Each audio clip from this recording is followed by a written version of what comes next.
আন্তর্জাতিক যোগ দিবস। যোগ এটি আমাদের প্রাচীন ভারতে উদ্বুদ্ধ একটি বিশেষ ধরনের শারীরিক এবং মানসিক ব্যায়াম।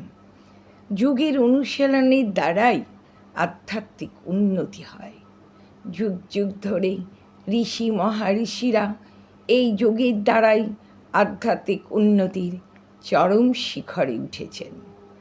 যোগ যে মোদের প্রাণভোমরা, আর যোগ সম্পর্কে অল্প বিস্তর পরিচিত যে সবাই মোরা। মহর্ষি পতঞ্জলি এই যোগের স্রষ্টা বলা যেতে পারে। যোগের দ্বারাই হই যে সুস্থ ও স্বাভাবিক। যোগ তো অপরিহার্য জীবনী মোদের। আমাদের দেশের প্রধানমন্ত্রী নরেন্দ্র মোদী 1914 সালে রাষ্ট্রসংঘে ভাষণ দেবার সময় 21শে জুন আন্তর্জাতিক দিবস হিসাবে পালন করার প্রস্তাব দেন।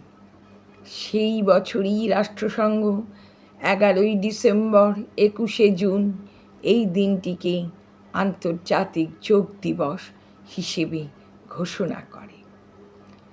স্বামী বিবেকানন্দ বিদেশে গিয়ে যোগাভ্যাসের দ্বারা শারীরিক ও মানসিক উন্নতির কথা বলেছিলেন।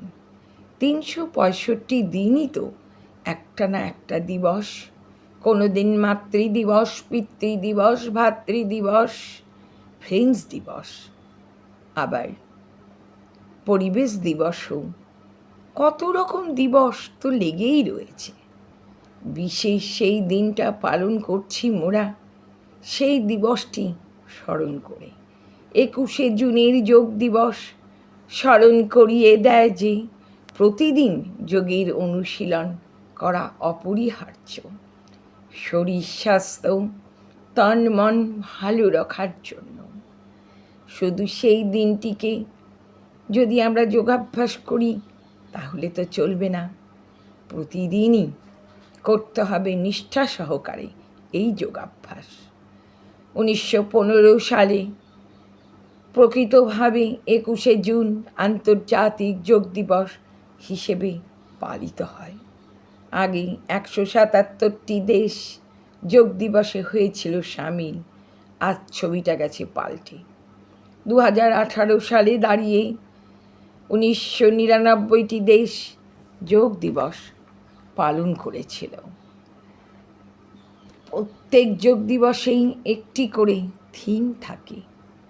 সেই জন্য প্রত্যেকটা যোগ দিবসই থিম হিসেবেই ব্যবহার হয়, কোনোটা মানসিক কোনোটা শারীরিক। সেই জন্যই আমরা যোগাভ্যাস ছাড়া সুস্থভাবে বাঁচা যাবে না, এটাই হলো মূল লক্ষ্য। তাই এসো মোরা এই 21শে জুন দিনটি আন্তর্জাতিক যোগ দিবস হিসেবেই সংঘবদ্ধভাবে পালন করি।